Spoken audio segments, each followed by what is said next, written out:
지금부터 IBS 인하대학교 방송국의 아침 정규방송을 시작하겠습니다. 인하대학교 방송국은 본대학의 이념과 전통을 수호하며 방송을 통해 인하인의 올바른 여론을 대변하고 대학 문화의 창달자로서의 임무를 다하고 있습니다. 아침 신문 브리핑입니다.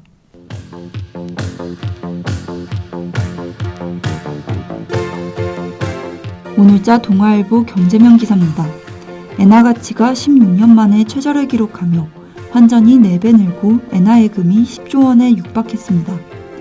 엔화의 가치가 떨어지며 환차익을 노리고 엔화를 사는 투자자들이 늘어나고 있습니다. 엔화 정기예금은 금리가 0%이지만 환차익을 노린 투자자들이 대거 등장하고 있는 것으로 조사됐습니다. 역대급 엔화 가치 하락으로 엔화 환전 규모도 지난해보다 4배 늘어났고 일본 여행객도 폭발적으로 늘어날 것으로 예상됐습니다. 금융 전문가들은 환율을 통한 단기 수익 추구는 위험하며 엔화 가치가 늘뛰는 상황이라 이를 주의해야 한다 밝혔습니다.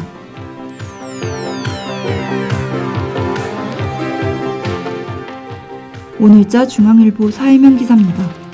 환경부의 일회용품 규제에서 종이컵이 제외돼 친환경업자들이 골머리를 앓고 있습니다. 환경부는 지난 7일 소상공인 보호를 이유로 일회용품 규제에서 종이컵 사용을 제외했습니다. 대한민국은 전 세계에서 가장 많은 종이컵 이용국으로 1인당 일주일 사용량이 4.84개인 것으로 밝혀졌습니다. 친환경업자들은 일반 종이컵은 재활용도 거의 되지 않고 규제까지 없을 시 사용량이 더욱 증가할 것이라 우려를 표했습니다.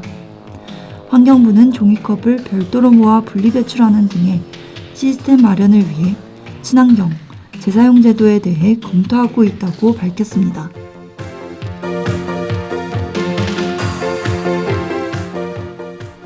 오늘자 조선일보 세계면 기사입니다.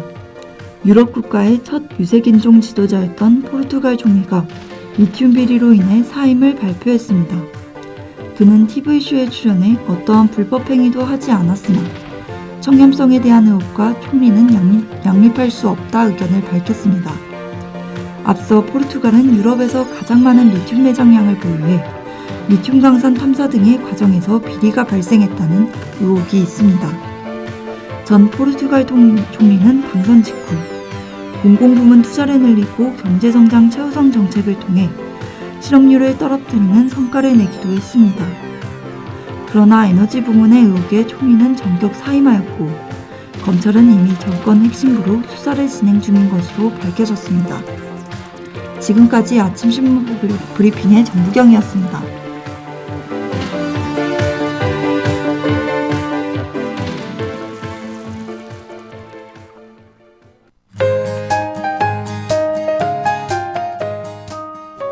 오늘의 날씨입니다. 인천 날씨는 최고 기온이 17도, 최저 기온이 10도로 7도 정도의 일교차가 있겠습니다. 어제보다 최고 기온이 4도가량 높지만 여전히 쌀쌀한 하루가 지속될 것으로 예상되는데요. 하늘은 계속해서 흐리다가 오후부터 비가 내릴 예정이니 우산을 챙겨주시면 좋겠습니다. 한편 원활한 대기 확산으로 미세먼지의 농도는 좋음에서 보통 수준이니 외출 시 참고해주세요. 이상으로 오늘의 날씨였습니다.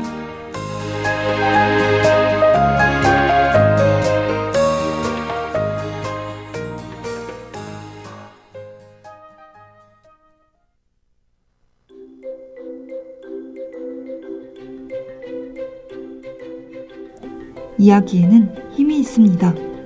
우리에게 정보를 전달하기도 하고 때로는 재미를 선사하기도 하죠. 일상에서 만나는 수많은 이야기 속에서 우리의 호기심을 끊임없이 자극하는 새로운 지식을 발견해 볼까요? 책갈피하고 싶은 이야기들만 골라 여러분께 소개해 드릴게요. 일상의 책갈피 지금 바로 시작합니다.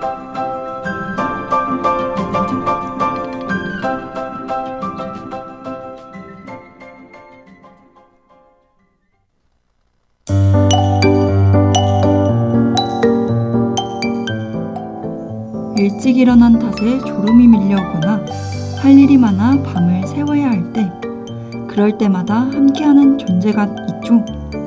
그건 바로 커피. 오늘은 커피하면 가장 먼저 떠오르는 이름, 스타벅스에 대해 얘기해보려 합니다.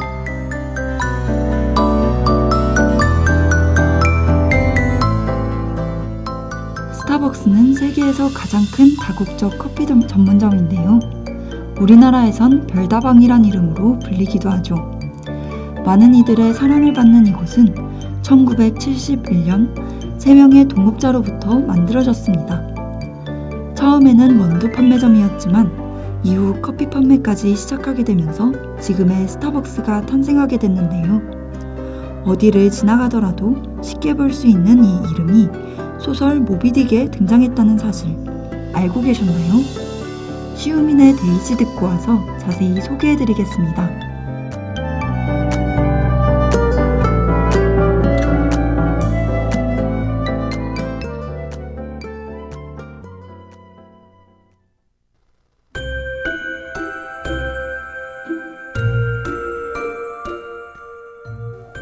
허먼 멜빌의 소설 모비딕은 미국의 상징적인 소설 중 하나인데요. 나를 이슈마엘이라 불러달라. 이 첫 문장으로도 유명한 작품은 거대하고 흉포한 모비딕이라는 고래와 선장 에이어브의 싸움을 다루고 있습니다. 출간 당시에는 크게 주목받지 못했지만 멜빌의 사후에 명성을 얻기 시작했죠. 미국인들이 성경 다음으로 좋아하는 책이 이 작품이라는 얘기가 들릴 정도로 엄청난 인기를 자랑하고 있답니다.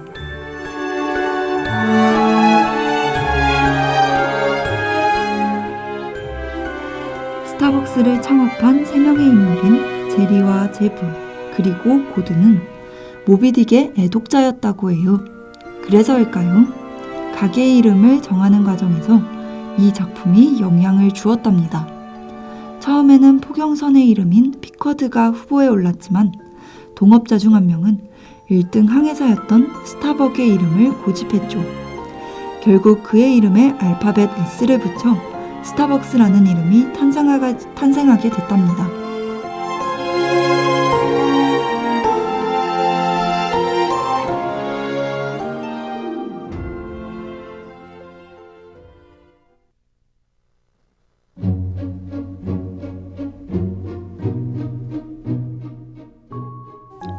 앞서 소개한 일화와 관련해 재밌는 소문이 돌기도 했는데요. 창립자들이 가게의 이름을 스타벅스라고 정하게 된 이유가 항해사 스타벅이 커피를 자주 마시기 때문이라는 소문이었죠. 하지만 이야기를 잘 들어보면 그런 내용은 전혀 나오지 않고 작품에서도 커피라는 단어가 6번밖에 등장하지 않아요.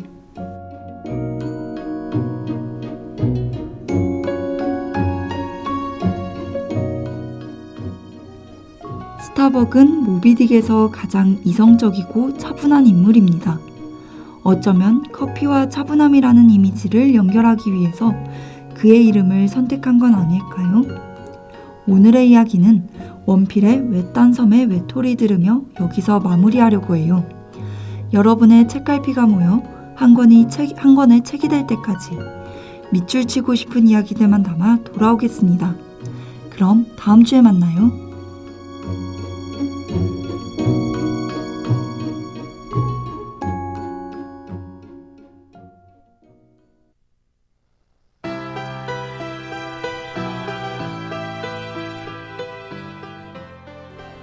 지금까지 제작의 박서정, 보도의 양정모, 기술의 박소윤, 진행의 전부경이었습니다. 고맙습니다.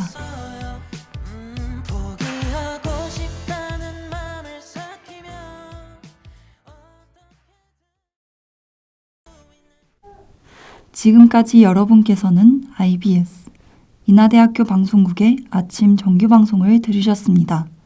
다음 정규방송 시간까지 안녕히 계십시오. 여기는 참된 방송 인하대학교 방송국입니다. IBS